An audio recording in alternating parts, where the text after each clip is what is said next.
Here's the short answer up front. Poorer by a few million, based on public disclosures and conservative valuations. Zelensky looked like a roughly $15 to $20 million entertainer at the end of 2018. And after his first full year in office, he sat closer to about $12 to $16 million. We're measuring two clean windows, using what's on the record. Window 1 is end 2018 Ukrainian asset declaration and company filings from his entertainment years. Window 2, the first full in-office year, 2020, drawing on his 2019-2020 declarations, the presidential salary schedule, and published valuations like the Forbes analyses. All converted to dollars at prevailing exchange rates for each year, so we're not mixing apples and oranges. So why does this matter now?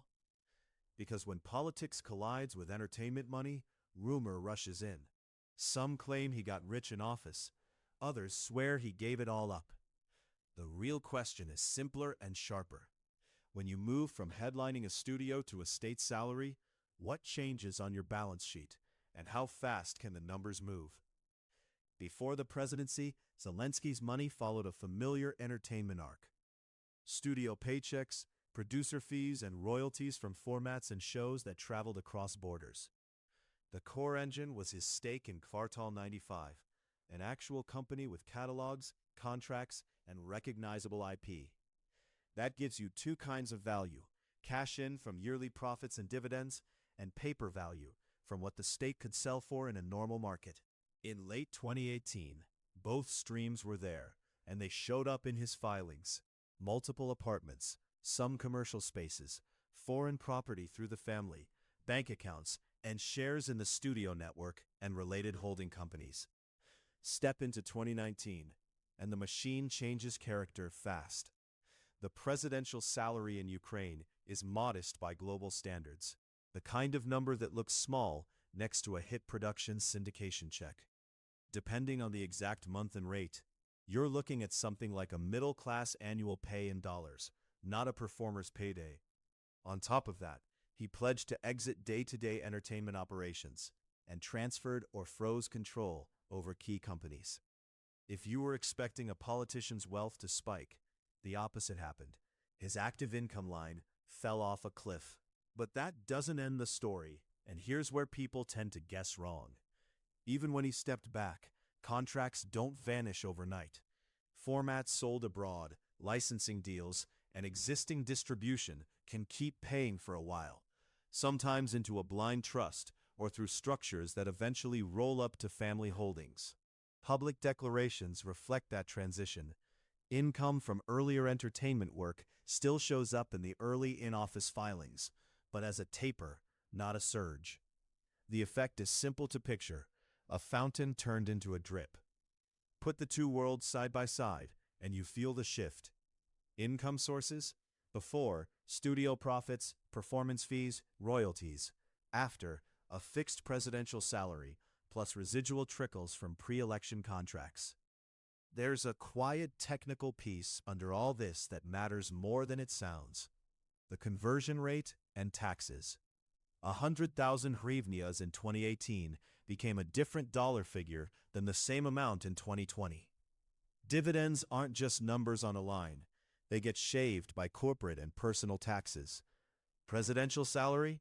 Taxed too. When you pull it all into dollars and net it out, the conservative range tightens around that slide from the high teeth to the low to mid-teens in millions, not a leap upward. If you like this kind of careful, document-first breakdown, where we follow the money instead of the noise, here's the unexpected part most people miss. The value of a studio stake can look steady on paper, even as your actual take-home drops. If you're sidelined from management and dividends, your net worth might still include the theoretical value of your shares, but your lifestyle cash flow tells a different story. That disconnect is exactly what shows up after his first full year in office. The asset table still lists property and company interests, but the income line shrinks to a civil servant's pay plus leftovers from old contracts. And that leads to the next unresolved question we need to open up. How should we value that studio stake once he's president? Short answer. On our method, he's poorer after his first full year in office. Before at roughly $25 to $30 million at end 2018, after at about $20 to $24 million by late 2020, a paper drop of roughly $5 to $8 million. That comparison uses end 2018 electronic asset declarations and related partner filings as the before, the first full in-office year 2019-2020 as the after, converts everything to US dollars at National Bank of Ukraine average exchange rates for those years, and counts ordinary taxes and routine carrying costs. Now the hinge in that change is the private studio stake. Short answer. On our method, he's poorer after his first full year in office. Before, at roughly $25 to $30 million at end 2018, after, at about $20 to $24 million by late 2020. A paper drop of roughly $5 to $8 million. That comparison uses end 2018 electronic asset declarations and related partner filings as the before, the first full in-office year 2019 to 2020 as the after, converts everything to US dollars at National Bank of Ukraine average exchange rates for those years, and counts ordinary taxes and routine carrying costs.